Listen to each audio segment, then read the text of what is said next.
What's going on, guys? Shady Mike, super hyped to bring you guys version 2 of my slider set. Sliders are awesome. They're going to be in the description and on 2K Share and on NLSC for those that are here just for the sliders. But I'm going to get into them a little bit. I want to talk about what I changed, kind of, what the goal of the set is and why there's a V2 so fast. If you guys follow me on Twitter or Instagram, just man Instagram, Twitter at Shady Mike Gaming, or you just check the community tab. I definitely admit that I feel like I rushed out my last set a little bit too quick. I was working on a lot of different areas of the game because there was so much to fix, and I wanted to get them out to you guys the time that I said I would, but I really kind of pushed some things through that just simply put weren't ready, and I need to work on, and now I have to decide if I want to work on them, and I'm going to be breaking down some of those things. While this is an update, you're going to notice this is me rolling back a lot of the changes that I made from the beta to version 1. I was going to call this version 1.5, but there's so many changes. I said this has got to be a version 2. So I want to start real quick with fatigue. It's going back off. I'm just going to say this. I don't like it. It messes my rotations up. It's annoying. I'm turning it off. I'm keeping it off. If you want to find a value that works for you, feel free. I'm not messing with it anymore. It's annoying. I really hate the implementation with the dribble moves. I don't like it. I don't think it's realistic. I just late in games, it's not like dudes can't dribble. That's just me. Combine that with the fact that it messes my rotations up that I set. I'm just not feeling it, and personally, I'm going to go back and turn it off. Steals, I had made some changes with the handle and the acceleration and the game speed. All of those things work together, going from 60 rather to the 56. I'm rolling all that back, putting the acceleration back down, and the ball handling back down. The goal was to raise the steal rating to get more deflections and like interception type steals. But then when I raised that, I noticed dudes were getting ripped left and right. So I had to then raise the ball handling, which then made it too easy for guys to drive by you. It just broke so much stuff that I'm like, we will figure out the passing lanes later. We're going to go back to where we had it in the beta, where I've had it all year. So you're going to see that kind of back where it is. Blocks, it's just too many blocks. I dropped the blocks. They're better. There's a lot of blocks in the NBA, though. I think the Lakers are averaging like 7 or 8 a game, but I was seeing like 13. So I had to tone the blocks down. I'm going to continue to monitor that a little bit. Rebounds, I'm going to keep it straight with you guys. I tuned the rebounds heavily. I dropped the rebounds because it's simply too hard to tweak. It's so... one thing about my testing process is I try to play, anytime I release a version or a set, I try to play anywhere from 7 to 8 games, test games per version. And so that lets me, realistically, if you don't count my opponent, that's really me playing, seeing half the league, 14 to 16 teams. But I'm only playing with 7 or 8 teams, and it's just too hard to test. I don't have enough time to test every team in the league, and certain teams with really good bigs, the Drummonds of the world, the Pacers, just teams with bigs, we're getting a crazy amount of offensive rebounds. I am going to keep the defensive rebounding number low. I love it at 15 because it gives guys, smaller guards and things of that nature, a chance to get boards, but I had to drop the offensive rebounding. Let me know in the comments if I dropped it too much, but I just needed some bounds there. I get a lot of questions about my settings, defensive settings, all of that stuff. I've never changed them. Defensive, what is it called? Intense defense assist, block out assist, whatever that is default for me. I keep it that way. Coaching sliders, coaching settings, I have ace on for both. I'd like to put my play calling at automatic and show all the play art, and I try to run plays as much as possible, even though half of them break. But the big change to this set is I'm going back to the beta tendencies, which is pretty much everything zeroed out. Probably should have started the video with that, but here we are 5 minutes in. I didn't really want to do it, but people were just right. The CPU with the new tendencies was just still attacking the paint too much. What these tendencies are just better. It's going to help a lot in terms of the CPU shooting from outside. Just going to have a better, more realistic flow to the game. I've noticed that in my last few games. You'll notice it too in the gameplay in the back. It's much better, and you know, I gotta admit that.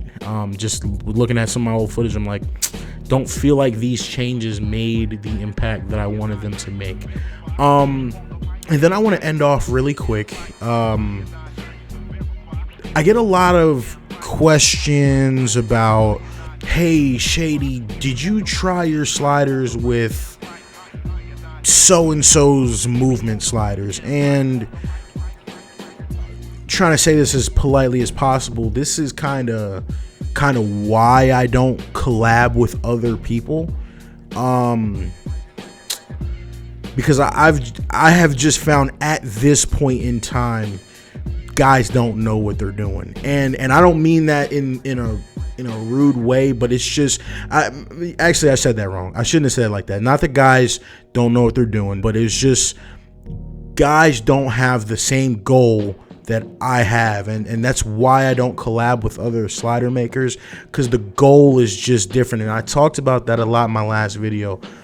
I was, not joking. I really went to 2 NBA games in a week to watch and see the speed of the game, and I tried to make my set, reflect that.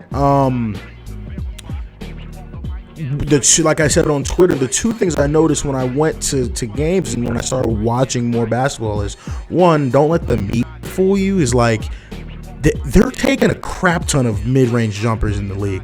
I don't know where this, it's only layups and threes. Okay, everyone's not the Rockets. When the Clippers need a bucket, Kawhi is going to the mid-range. Guys are going heavily to the mid-range, and I need my set to reflect that. I want my set to, reflect what's actually happening. And that's kind of the biggest question. Like, have you tried your set with so-and-so's movement sliders? Yes, it's trash. I'm not implementing movement sliders into my set this year. This game does not need movement sliders. I am here to double down. I said it in the description of all my slider set videos. 2K did a great job with the movement sliders. And then another thing I kind of want to go on, and I don't want to make this a long-winded rant because I have some other signature stuff I want to share with you guys at the end. But one thing that has been a thing for years now is it's blatantly obvious if you play the game for more than 5 minutes. The CPU runs faster than the user. And so I'm looking at these movement sliders and dudes are tweaking equally. I'm like, and I want to say this, I'm the only person in this community that has the speed offset. And I've been playing 2K for years, and it's always been like that. The CPU blatantly runs faster than the user on the break. So, I have my set at 60-50. I have no idea why guys aren't addressing this in these so-called movement sliders, and that kind of just leads me to say, what was your goal when you dropped these sliders? But I don't want to go off on too long of a tangent on that. I really want you guys to try this set out. It's freaking phenomenal. It's really gonna kind of get us back into playing 2K and feeling good about it. Feeling good about our games in the future. I want to continue to monitor and tweak blocks and offensive rebounds, and part of me wants to see if I can address some of the streaks that the CPU goes on towards the end of games. This year, I feel like the comeback AI is kind of strong, but I watch a lot of basketball, and there'd be some crazy comebacks. So I'm hesitant, but part of me says maybe I want to take a look at some of those consistency sliders and see if I can have an impact on that. But other than that, guys, I just wanted to share the sliders. Key these in. They're fantastic. They're on 2K share if you're on PC. But other than that, guys, they're in the description and on NLSC. Man, as much as I be plugging NLSC, give the boy a sponsorship or something.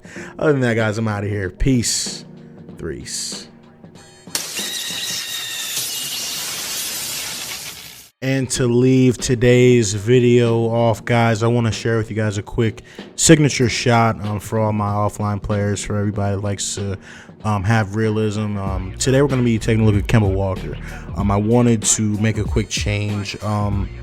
This is a signature shot that I found on YouTube. It's pretty good. It's pretty accurate. But today I wanted to go over his step back, his hop jumper, and assign him the one that fits him closest. Look, I gotta tell you, there's only one person in the league that does a step back like Kemba. That exaggerated step that creates so much space. So go into your rosters, switch his hop jumper to normal 14. I think that's the one that best captures the exaggerated step and the dramatic step back, and also creates as much space as needed. But other than that, guys, I'm out of here. Just a quick signature tip for my guys, my offline guys who just want to add a little bit more realism to the game. Take care, guys. Ball gets some momentum, open this game up, right, partner? Hawks a little too close, a little too comfortable right now. Kevin's gonna do something about that.